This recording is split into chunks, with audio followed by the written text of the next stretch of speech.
Messrs. Harper, Ayutendal, and Galette are joining us. If you have a question you want to ask, please raise your hand. We'll get a microphone to you. So if you got a question, raise your hand. We'll get a microphone to you, and we'll get started. Questions for the student athletes?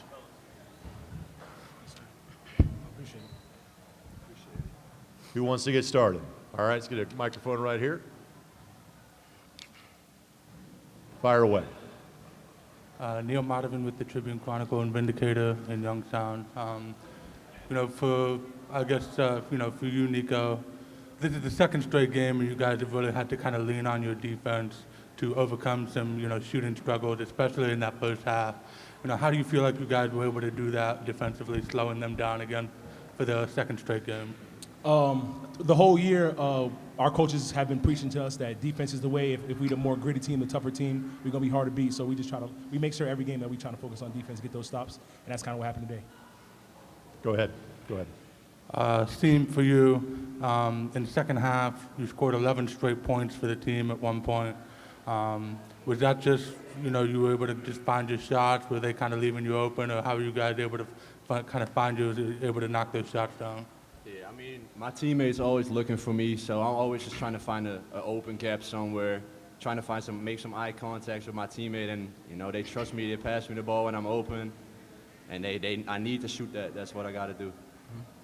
And I know for you, this has been kind of an up and down season.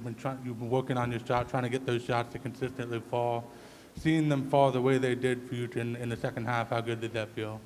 It felt great. Great feeling going into the finals and into hopefully March Madness, so, it felt great. Dylan Lux, the Jambar, Youngstown State University. Ty, I got to ask, what was going through your head after you hit that big and 1-3? Just get a stop, because everything comes down to stops, so if we stay together to get stops, anything can happen. And I'll stay right here with you. A lot of ups and downs in that game. How did you guys keep your mentality to stay in that game on a gritty win? Like the beginning of the season, we already knew that we were going to face adversity, so staying together, being connected, and communication with each other, we can get through anything. So that was the biggest key, the communication on both ends of the floor. Let's go back to Bob over here. Right here in the back. Right there you go. Bob McDonald, Horizon Roundtable. After this win, you guys are one win away from winning the first ever conference tournament for YSU. So this is when you're looking at kind of the task that's in front of you, and then I knew you could answer this. Where's your mind? What kind of mindset do you have? In preparation for tomorrow night. It's a blessing. To God be the glory. So we just trying to make sure that we stay level-headed. We know we still got 40 minutes to get what we want. We just got to do what we've been doing all year, lock in, be tough, stay together, stay connected. And at the end of the day, if it's us, we got us. Yes, right here. Mac Whistle, Horizon Roundtable. So kind of echoing what Bob said, this is the first time Youngstown State has been to the Horizon League Championship game. Just describe the words that you guys are feeling right now. It's a blessing. This is something we've been talking about all year.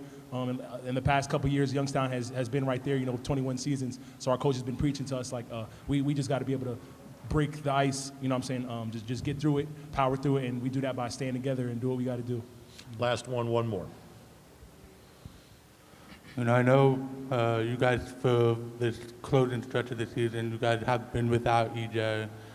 How much, getting him back on the bench with you guys, is this kind of like, trying to get this, for him so that, he can be with you and be sharing this opportunity with you guys? We just got to pick everybody up. So him being here would give us every motivation and enthusiasm we need. And just seeing him getting healthy and better, it just make us believe that anything is possible and we can get better as a whole or anything. So, yeah. Given the late hour, we're going to let these guys get off their feet. Fellas, congratulations. Yes, sir. Good luck in tomorrow's game. Coach Ethan Faulkner now will join us.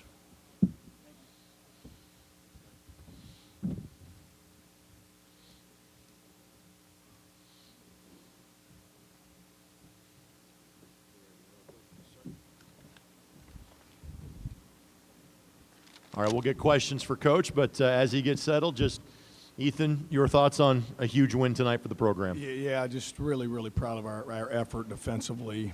Just a really, really gritty, grimy performance from us. Didn't have a whole lot going offensively, and much of that credit goes to them. They are an elite defensive team. Just pressure you for 40 minutes. We didn't have a whole lot going offensively. We just stayed the course defensively and really grinded it out and, made enough offensive plays down the stretch, seeing making those shots in the second half. And obviously the 4-point play from Ty was critical moments in the game, but really, really proud of our team. Ethan, this is the second straight game that you guys have really had to kind of lean on the defense to overcome some shooting struggles. How do you feel like you guys were kind of able to do that? And do you feel like, these last couple games have been the best that you guys have been? Are you guys playing your best defensively right now, do you feel like? Well, we talked about it after the Northern Kentucky game, especially without having your leading scorer.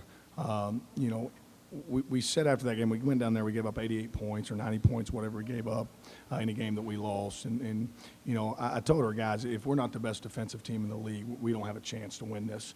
And I think that's kind of held true as we went forward. And we were really good in the second half defensively against Fort Wayne. I thought for 40 minutes we were incredible with our effort and our toughness and executing our defensive game plan. We wanted to look at this stat sheet after the game, and if we lost, we wanted it to be because they hit threes. We really wanted to protect the paint, shrink the floor up, rebound the basketball at a high level. And to their credit, they made 8 of them.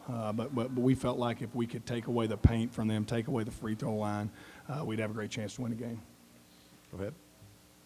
I know, Seam has obviously had an up and down year, trying to find his shot, consistently hit shots for you guys.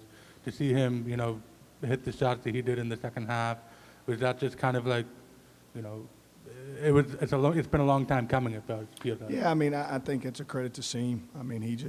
He continues to show up and work every day. You're talking about a guy that started at Canisius last year, was their leading scorer, played all the minutes. He comes here and up until EJ's injury, he wasn't a starter, not maybe had at times the year offensively that he's wanted, but he just continues to show up every day and punch the clock and put the work in. In a moment like this, you look back on all those times that you do that, and it pays off. Quickly, so for tomorrow's matchup, do you think the defensive standpoint's going to stay relatively the same? Yeah. Robert Morris is playing elite basketball. Very, very good team. We're going to have to be really good on that end of the floor. Certainly going to have to be better than we were today offensively. But we'll get back, and we'll get these guys in the bed, and we'll get to work as coaches, getting ready to get a game plan ready to go for tomorrow. Bob? Bob McDonald, Horizon Roundtable. I asked the players this. Your team is one game away from, winning the Youngstown State's first conference title and first ever NCAA tournament appearance.